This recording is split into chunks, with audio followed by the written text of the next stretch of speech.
Pak Primus. Ya, terima kasih pimpinan. Bismillahirrahmanirrahim. Assalamualaikum warahmatullahi wabarakatuh. Bapak Ibu yang saya hormati, Pak Purbaya, selamat mengemban tugas yang amat berat ini Pak, di sini. Tapi saya lihat rambut Anda masih padat, belum rontok, belum memutih juga, jadi ya masih bisa Anda handle masalah ini.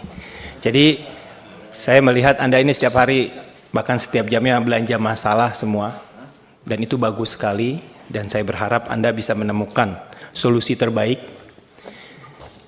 Dan sekarang dihadapi oleh masalah subsidi. Jadi kalau melihat pertumbuhan ekonomi, ya mau tidak mau kan Pak, itu kita wajib negara itu, pemerintah memberikan subsidi. Karena ada ketimpangan, ya kan, antara si kaya dengan si miskin ini jaraknya terlalu jauh. Nah, ditambah lagi negara kita adalah kepulauan. Mendistribusikan itu juga tidak mudah. Ada kendala-kendala. Belum lagi kalau yang berhubungan dengan alam. Dari bulan Desember sampai Februari itu musim-musimnya itu hujannya, curah hujannya sangat tinggi, itu juga sangat bermasalah. Nah, kalau kita lihat Bapak, pertama saya melihat ini informasinya harus valid dulu. Informasi yang pemerintah dapatkan dalam hal ini Menteri Keuangan itu tidak valid seperti yang kami dapatkan. Harusnya pimpinan mungkin next time ya, perwakilan antara Pak Arief itu ada duduk bareng di sini sehingga satu irama ini. Ini kalau kayak begini jadi ada dualisme. Nah, tapi sudahlah. Saya berharap ini kepada jajaran Kementerian Keuangan bisa bekerja sama, artinya mensupport Menteri Keuangan bahwa ini tugas yang amat berat tapi mulia. Oleh karenanya ini work team ya. Jadi saya tahu masalah ini sangat banyak sekali ya kan. Ditambah eksekusinya harus cepat sekali. Nah, kalau saya melihat Bapak ya, sejak Covid itu adalah yang tertinggi. Tahun 2022 negara memberikan subsidi. Terus setelah itu tahun 2023, 24, 25 itu 370, 386, 394 tahun ini. Nah ini kan artinya 2 kali lipat dari sebelum Covid Bapak. Nah saya tidak berbicara bahwa oh jangan di stop, tidak. Tetapi harus dicarikan solusi. Ya kan? Yang paling besar dari semua ini komposisinya adalah energi. Khususnya itu listrik, PLN, sampai 156.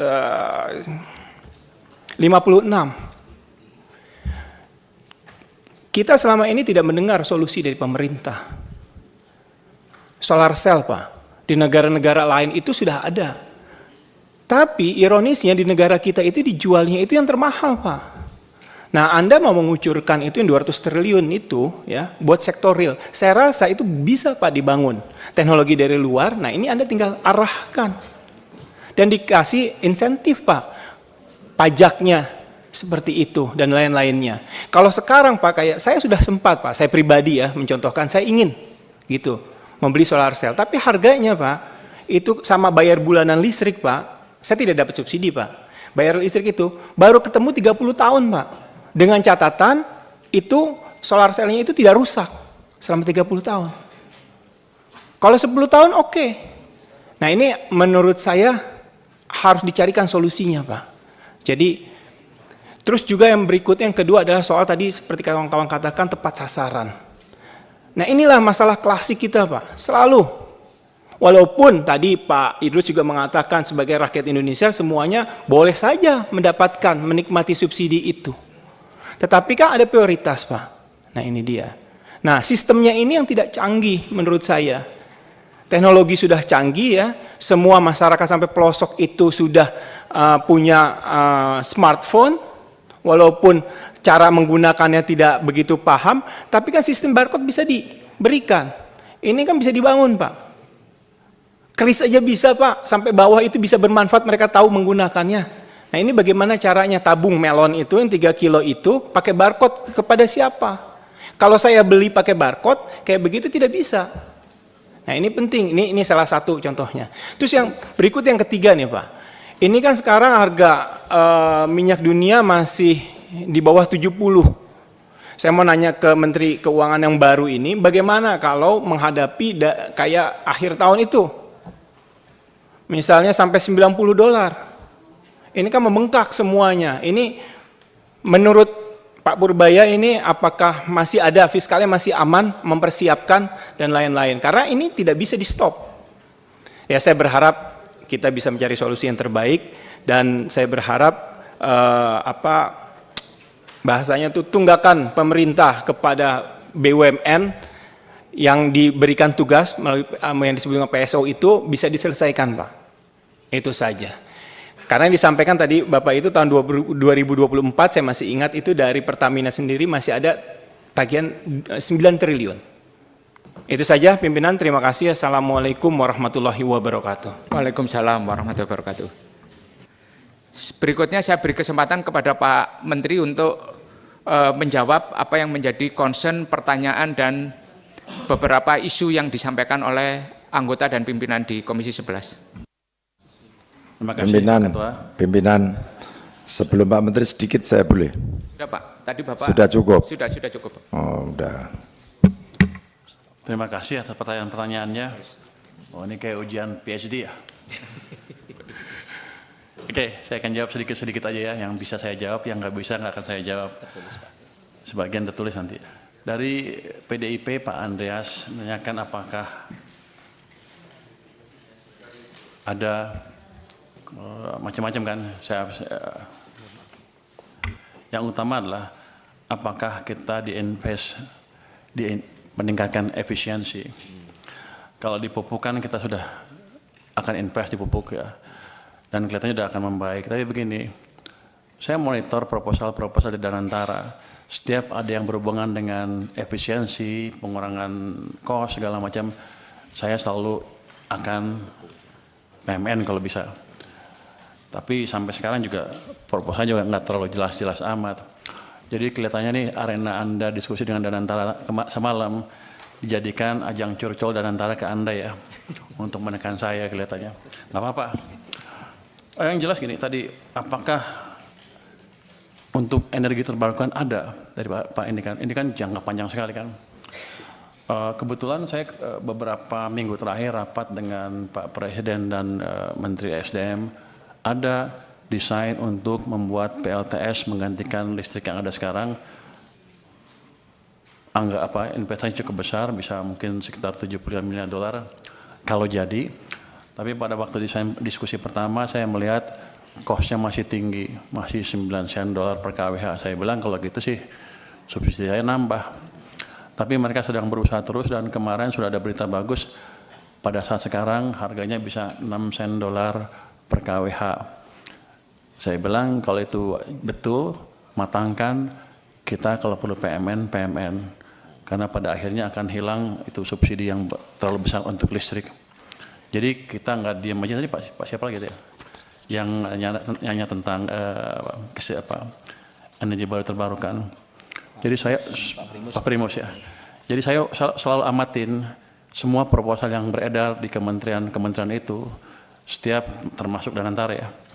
Setiap ada yang bisa mengurangi biaya, kami akan ini secepatnya. Tapi kelemahan yang utama memang saya sadari juga di sini waktu saya kan baru minggu ketiga ya, yang nggak tahu semuanya sekaligus kan.